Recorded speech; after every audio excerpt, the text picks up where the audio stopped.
Sur Fréquence Évasion, les stars d'hier, d'aujourd'hui et de demain se racontent en toute liberté. Pour en savoir plus, cliquez sur Programme. Bon surf sur le site de Fréquence Évasion, www.fréquenceévasion.com. Vous écoutez Fréquence Évasion. Dans quelques instants, nous recevrons Catherine Laborde, présentatrice de la météo sur TF1. À tout de suite. Vous écoutez Fréquence Évasion, Midi-Pyrénées, Languedoc-Roussillon, Provence, Côte d'Azur. Vous aimez le mystère, le paranormal, vous avez vécu une expérience, dites-nous-le. Contactez Fréquence Évasion. Cliquez sur Programme et Paranormal Fréquence Évasion. www.fréquenceévasion.com. Nous sommes en compagnie de Catherine Laborde, qui est présentatrice de la météo sur TF1. Catherine Laborde, merci de participer à cette émission sur Fréquence Évasion. Bonjour. Eh ben, merci de nous recevoir, merci à vous. Alors Catherine Laborde, vous avez un point commun avec votre maman. Vous êtes passionnée par la langue anglaise. D'ailleurs, vous avez une maîtrise en anglais. Oui, c'est ça. Moi, j'ai une maîtrise d'anglais. Mais la différence avec ma mère, c'est que ma mère a essayé d'apprendre l'anglais et qu'elle disait elle-même qu'elle n'y arriverait jamais. C'était une vraie latine. Bien sûr, elle parlait espagnol et français puisqu'elle était espagnole et puis française, mais l'anglais, elle était réticente. Alors j'imagine que vous avez fait, et que vous faites d'ailleurs, beaucoup de voyages en Angleterre. Oui, absolument, en Angleterre et aux États-Unis aussi. Mon père a été enseignant en Virginie occidentale et en Virginie, et il emmenait toute sa famille avec lui, donc on y a passé plusieurs mois, plusieurs années de suite. Alors Jérémy de Nice nous demande quand est-ce que vous présenterez la météo dans la langue de Shakespeare. Oh, mais vous savez, alors là, je ne m'y risquerai pas. Parce que les Anglais, étant un peuple de marins, ils ont un vocabulaire sur la météo à côté duquel le nôtre est un langage pour primates. Les Anglais sont des gens extrêmement subtils. Dès qu'il s'agit du temps qu'il fait, ils ont à leur disposition un vocabulaire extrêmement étendu. Donc jamais, je ne me risquerai à faire la météo en anglais. Alors j'imagine que la présentation de la météo, la préparation de l'émission chaque jour, ça doit représenter beaucoup de travail. Oui, il y a du travail. Enfin, moi, ça me demande de la concentration, de l'attention, de réfléchir un petit peu sur la manière dont je vais présenter les prévisions pour qu'elles restent fidèles à ce que m'ont dit les prévisionnistes et en même temps les plus claires et les plus simples possibles sans trop les trahir. Mais la difficulté, enfin le temps peut paraître assez long pour mettre ça en place parce qu'il y a toute une équipe qui travaille. Il y a d'abord les prévisionnistes de Météo France, ensuite il y a les graphistes, ensuite il y a tous les techniciens. Donc c'est un travail qui demande comme ça une trentaine de personnes de participer à l'opération et c'est pour ça que c'est un travail qui prend toute une journée juste pour 2 minutes d'antenne. Alors nous, ce que l'on constate chaque jour en regardant TF1, c'est que vous avez de magnifiques tenues et surtout toujours le sourire. C'est vraiment agréable de vous voir présenter la météo. Et c'est gentil, merci. Oui, les tenues, ça fait aussi partie du job, puisque heureusement on trouve des couturiers complaisants et sympathiques qui nous prêtent des vêtements, qui me prêtent des vêtements, et puis voilà, ça se passe comme ça. Alors je suppose qu'en présentant la météo, vous avez quand même vécu de grands moments et surtout que vous avez de nombreux souvenirs. Oh oui, d'abord mon premier souvenir c'est quand j'ai été engagée, c'est Michel Cardoz qui m'a fait faire des essais et puis après il m'a dit mais tu fais la météo depuis combien de temps Catherine? Je lui ai dit mais attends, c'est la première fois que je le fais. Mais comme j'étais comédienne à l'époque, j'ai imité un petit peu les gens que je voyais à la télé faire la météo. Et puis j'ai rencontré aussi Gilot Pétré, j'ai de magnifiques souvenirs avec lui, bien sûr. Alors Alain Gilot Pétré a formé de nombreux présentateurs météo. Je pense que c'est lui qui a vraiment créé la météo telle, sous la forme qu'elle a aujourd'hui. C'est-à-dire que c'est le premier à en avoir fait une sorte de show, quoi. Tout en étant extrêmement attentif aux prévisions, évidemment. Mais il en a fait comme ça presque un objet de divertissement. Et ça a été le premier à le faire. Avant, c'était neutre et sérieux avant lui. Alors à la télé, vous avez fait autre chose que la météo, par exemple Parole d'école. Oui, j'avais fait ça il y a quelques années, en effet. Oh, il y a déjà un moment que je faisais Parole d'école. Mais j'aimais bien parce que c'était une sorte de talk show où je recevais aussi bien des professeurs agrégés de médecine que des fleuristes ou des musiciens. Enfin, je veux dire, des gens qui venaient de tous les horizons. Et on bavardait comme ça pendant une vingtaine de minutes. Et j'ai beaucoup aimé faire ça, oui. Alors à la base, vous êtes actrice puisque vous étiez au cinéma et au théâtre. Vous pourriez nous parler en quelques mots des souvenirs que vous avez eus à cette époque-là ? Oh ben au cinéma, c'est Jean-Charles Taquella qui qui m'a donné mes premières chances, qui a fait pas mal de films d'ailleurs depuis.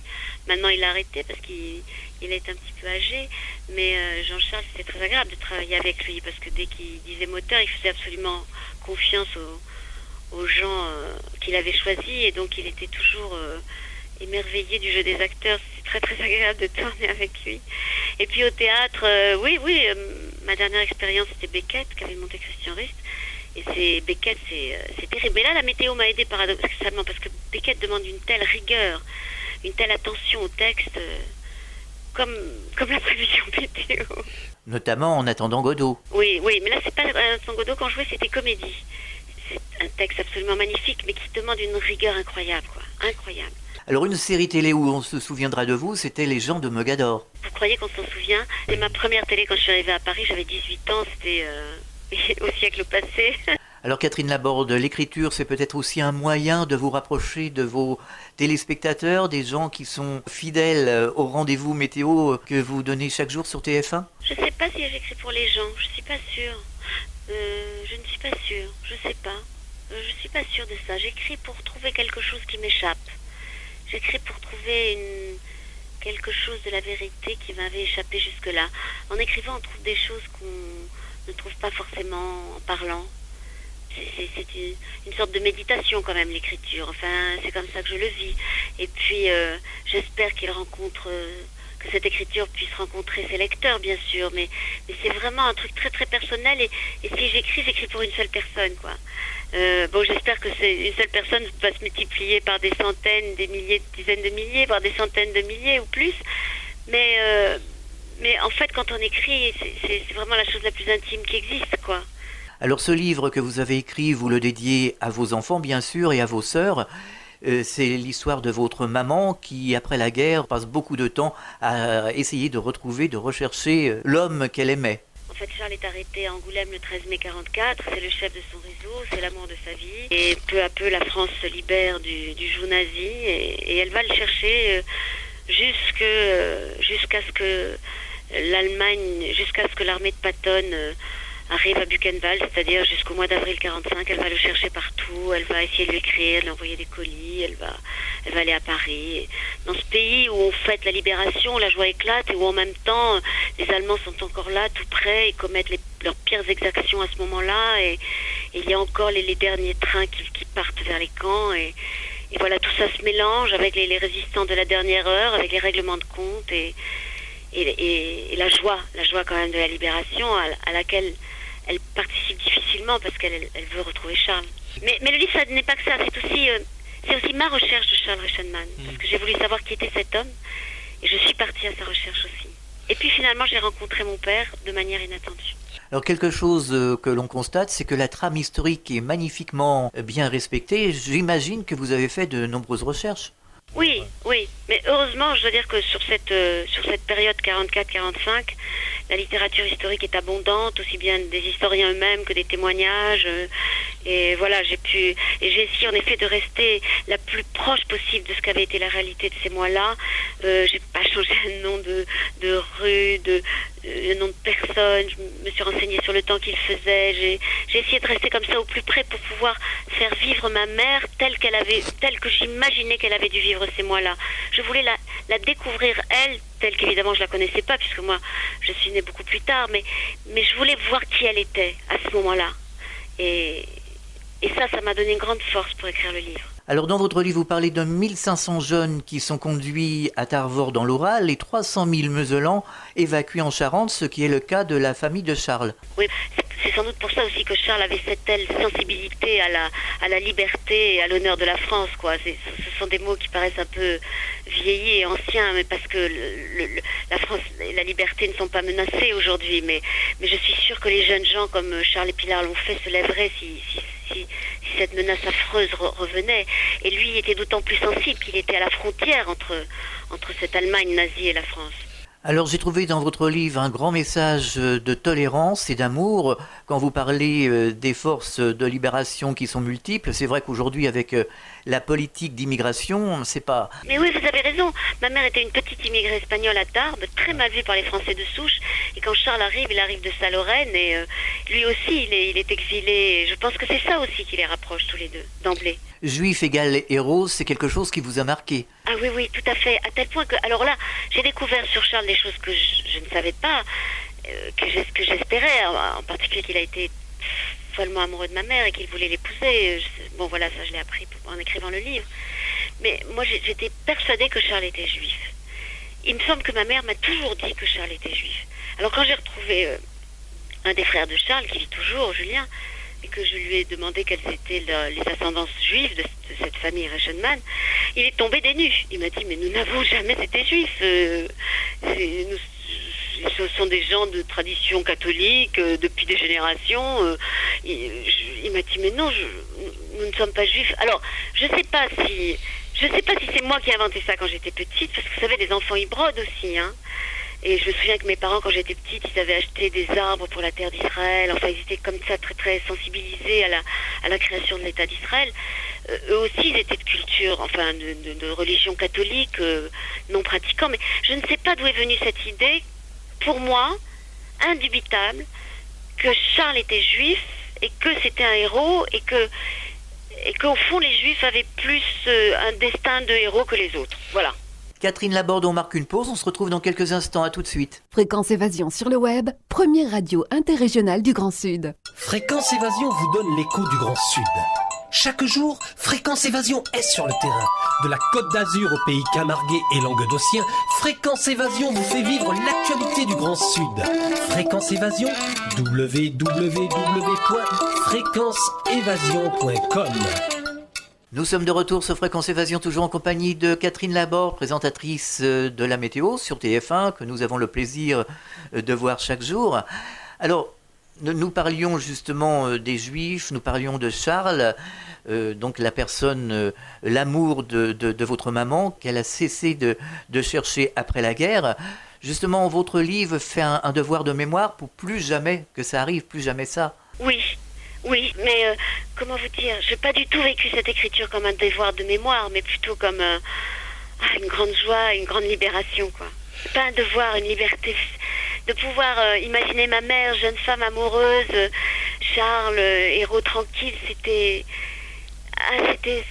bien de les retrouver comme ça. Et puis de découvrir mon père amoureux fou d'une jeune femme qui pleure et qui ne veut pas autre chose que son chagrin et qui va quand même accepter de l'épouser. Enfin, franchement, j'ai trouvé des gens magnifiques, quoi. Alors, quelque part, est-ce que votre maman n'a pas essayé de se battre pour faire en sorte que Charles vive en elle? C'est possible ce que vous dites, mais c'est possible aussi que mon père ait accepté ce marché aussi. C'est-à-dire que le fantôme bienveillant de Charles, il a toujours été sur ma mère, bien sûr, mais je pense qu'il a été aussi sur mon père et sur nous, les enfants.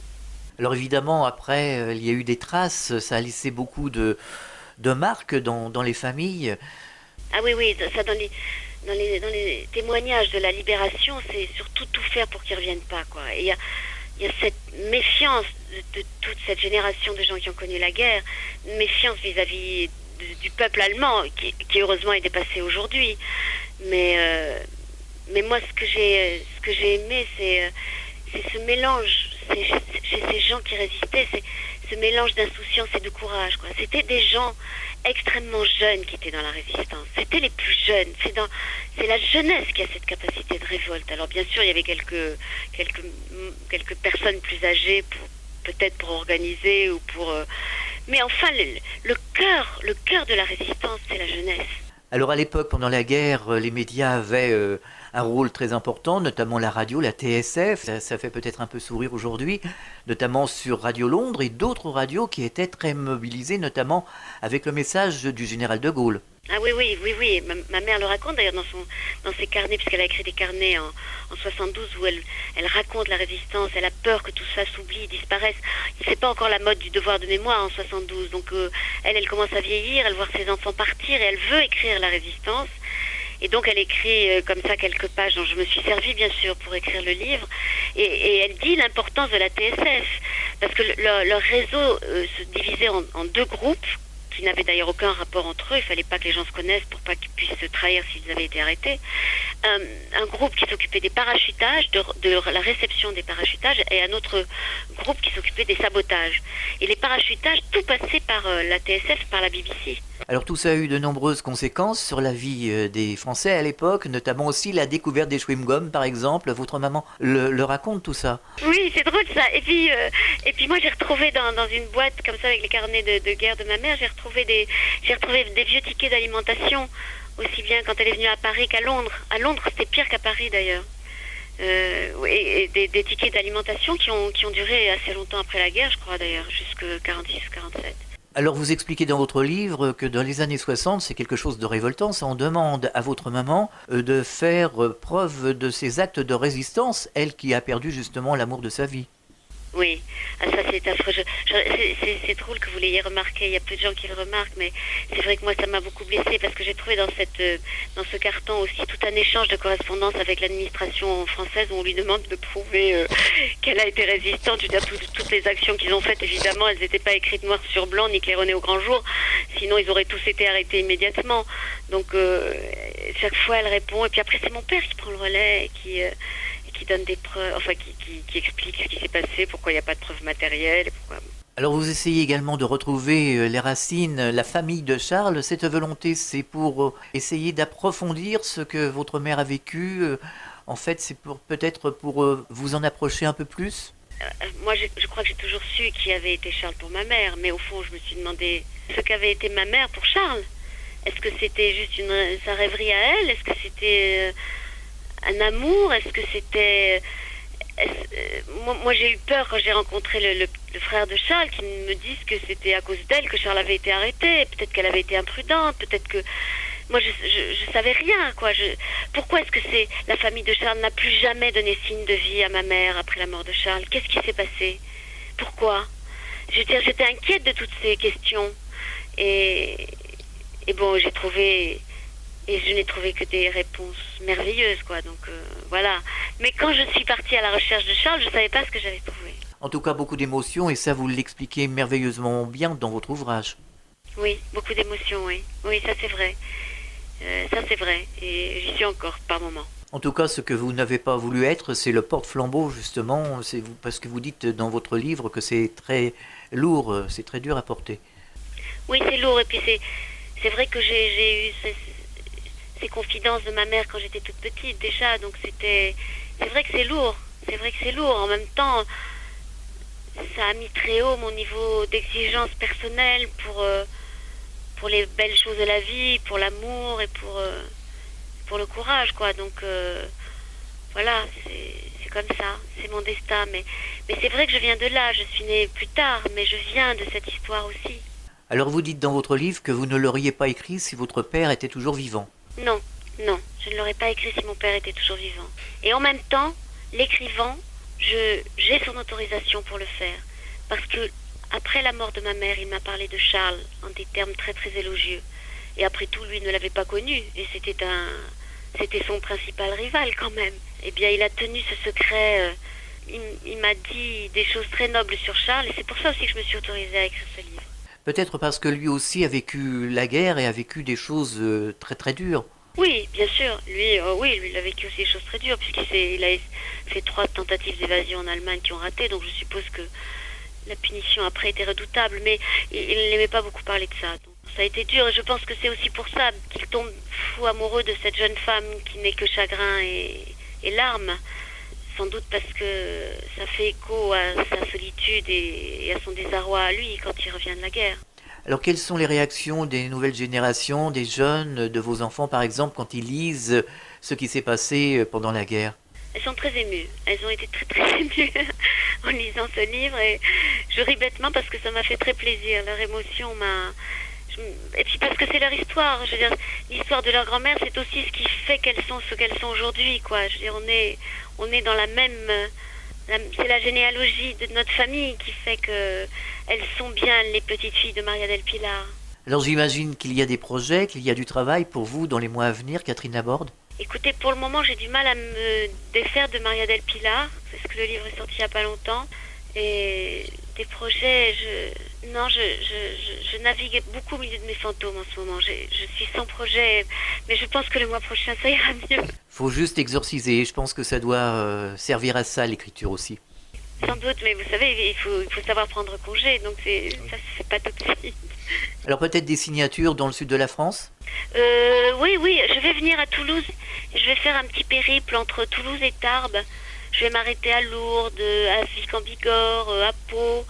Et puis j'espère retrouver peut-être des gens qui ont connu Charles Épilard. Eh bien, c'est tout ce que l'on vous souhaite, Catherine Laborde. À très bientôt. Merci d'avoir participé à cette émission. Merci à vous, merci beaucoup. Vous écoutez Fréquence Évasion. Nous étions en compagnie de Catherine Laborde. Fréquence Évasion.